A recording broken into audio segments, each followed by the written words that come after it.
आज आप जो सुनने जा रहे हैं वह केवल एक धार्मिक कथा नहीं है। यह समय, चेतना और मानव जीवन के सबसे गहरे रहस्य की कहानी है। भारत की भूमि पर हजारों मंदिर हैं, लाखों देवालय हैं, लेकिन केवल 12 ऐसे स्थान हैं जहां स्वयं भगवान शिव ज्योति के रूप में प्रकट हुए। इन 12 स्थानों को ज्योतिर्लिंग कहा गया।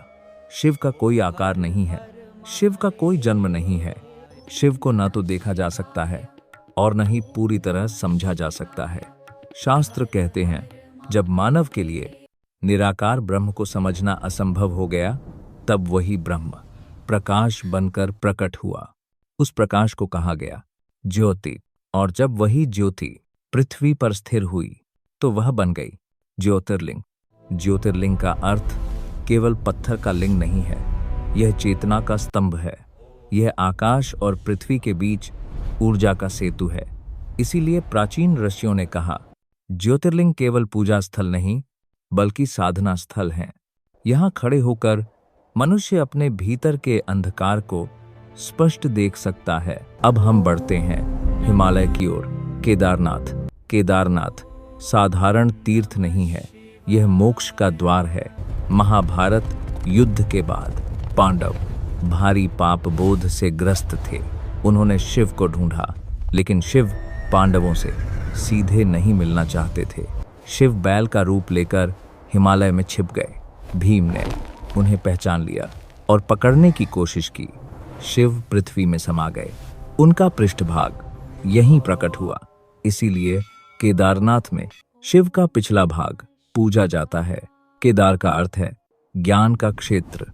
यह स्थान शरीर से नहीं, चेतना से जुड़ा है। यहां आने वाला व्यक्ति स्वतः मौन की ओर आकर्षित होता है। मान्यता है कि केदारनाथ में मृत्यु मोक्ष का द्वार खोल देती है। इसलिए यहां साधु, वैरागी और तपस्वी अधिक दिखाई देते हैं। यहां शिव शब्दों में नहीं, मौन में मिलते हैं। केदारनाथ हमें सिखाता है कि ईश्वर शब्दों में नहीं, मौन में मिलता है।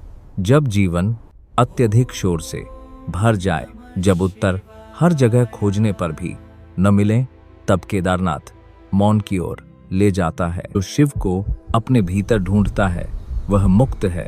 अगर यह यात्रा आपके भीतर कुछ जगह पाई हो तो इस ज्ञान को सहेज कर रखें।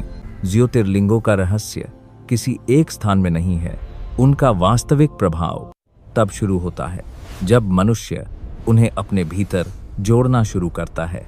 प्राचीन ऋषि कहते थे, जो बाहर दिखाई देता है वही भीतर भी है।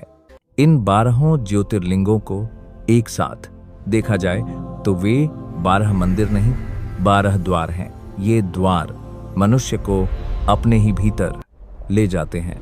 यही कारण है कि प्राचीन काल में ज्योतिर्लिंग यात्रा को तीर्थ नहीं, तप माना गया। हर ज्योतिर्लिंग मनुष्य के एक आंतरिक स्तर को जागृत करता है। जब कोई व्यक्ति पूरे मन से इस मार्ग पर चलता है तो जीवन धीरे धीरे सरल होने लगता है। डर कम होता है, अहंकार पिघलता है और स्वीकार बढ़ता है।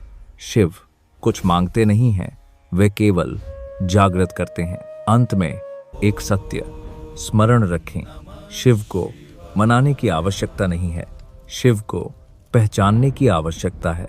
जब मनुष्य अपने भीतर ईमानदारी से झांकता है, तब शिव वहीं मिल जाते हैं। जो शिव को मूर्ति में देखता है वह साधक है। जो शिव को अपने भीतर महसूस करता है वह मुक्त है। यदि यह यात्रा आपके भीतर कुछ शांति, कुछ स्पष्टता, कुछ मौन ले आई हो, तो यही इस कथा की सफलता है। अगर यह ज्ञान उपयोगी लगा हो तो वीडियो को लाइक करें और ऐसे ही गहन पौराणिक यात्राओं के लिए हमारे चैनल को सब्सक्राइब करें।